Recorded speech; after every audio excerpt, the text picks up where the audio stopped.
अस्सलाम वालेकुम। आज हम बना रहे हैं चिकन कोफ्ता करी। बहुत यमी रेसिपी है, बहुत डिलीशियस ये बनकर तैयार होते हैं। तो आइए इनको बनाना हम स्टार्ट करते हैं। ये मैंने हाफ़ केजी कीमा लिया है, जिसे मैंने बारीक चॉप कर लिया है, पीस लिया है। इसमें मैंने कुटी लाल मिर्च, नमक, कुटा ज़ीरा और गरम मसाला शामिल किया है। ये 2 डबल रोटी की स्लाइस मैंने दूध में सोख करके वो शामिल किए हैं। हरी मिर्चें, अदरक और लहसुन का पेस्ट वो शामिल किया है। 4 टेबलस्पून इसमें भुना हुआ बेसन मैंने ऐड किया है। इसे अच्छे से हम मिक्स कर लेंगे। मिक्सिंग इसकी आपने बहुत अच्छे से करनी है। ब्रेड को हमने इसमें ब्रेड शामिल की है, उसका ये मकसद है कि इससे हमारे कोफ्ते बहुत सॉफ्ट बन के तैयार होंगे। अच्छे से इसकी मिक्सिंग करने के बाद हम इसकी बॉल्स तैयार कर लेंगे, यानी हम इसके अपने कोफ्ते तैयार कर लेंगे।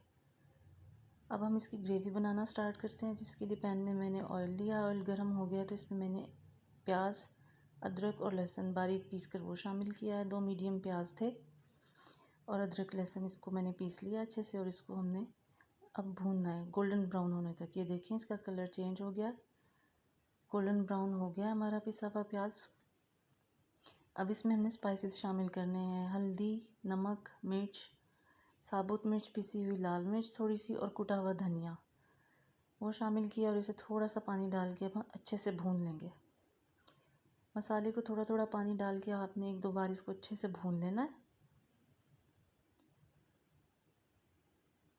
मसाले की भुनाई जितनी अच्छी होगी, ग्रेवी आपकी उतनी ही अच्छी बन के तैयार होगी। थोड़ा सा पानी मैंने और शामिल किया और इसे फिर हम अच्छे से भून लेंगे। अब इसमें 1 कप फिटा हुआ दही मैंने शामिल किया। अब इसे हम दही के साथ अच्छे से भून लेंगे। दही का पानी खुश्क होने तक हम इसे अच्छे से भूनेंगे। ये देखिए, दही का पानी खुश्क हो गया और एक अच्छी दानेदार ग्रेवी हमारे सामने है। ये देखिए, बिल्कुल एक दानेदार स्मूथ सी ग्रेवी हमारे पास रेडी है। अब इसमें हम थोड़ा सा पानी शामिल करेंगे, जिसमें हमने अपने कोफ्ते गलाने हैं। अच्छे से मिक्स करेंगे और अब हम इसे ढक कर रख देंगे 2-3 मिनट के लिए, जब तक ग्रेवी में बॉयल आ जाता है। ये अच्छे से इसमें बॉयल आ गया है ग्रेवी में। अब इसमें हम कोफ्ते शामिल करेंगे जो हमने बना कर रखे हुए हैं। एक एक करके आप कोफ्ते इसमें ऐड करते जाएं। कोफ्ते डालने के बाद ये ध्यान रखें कि चम्मच इसमें बिल्कुल भी नहीं चलाना आपने। पैन को ही आप पकड़कर, या कढ़ाई है, बर्तन जो भी है, उसे आपने पकड़ के सिर्फ ऐसे जस्ट हिलाना है। अब इसे हम 5 से 7 मिनट के लिए ढक के रख देंगे पकने के लिए। 5 से 7 मिनट बाद मैंने इसकी साइड भी चेंज कर दी थी कोफ्तों की, और इसे थोड़ा भून लिया था। भुनाई आपने इसकी हल्के हाथ से करनी है ताकि कोफ्ते ना टूटे हमारे। अब इसमें अपनी ग्रेवी, आपने जो शोरबा रखना है उसको अपने टेस्ट के हिसाब से आप पानी ऐड करें। इसमें आप कम ज़्यादा कर सकते हैं, जैसा आपको पसंद हो। अच्छे से इसको मिक्स करके एक बार फिर हम इसका ढक्कन लगा देंगे। 5 से 7 मिनट इसे हमने और पकाया है। ये देखें, अब हमारे कोफ्ते रेडी हैं। इसमें हरा धनिया हमने शामिल किया है और पिसा हुआ गरम मसाला हम इसमें डालेंगे।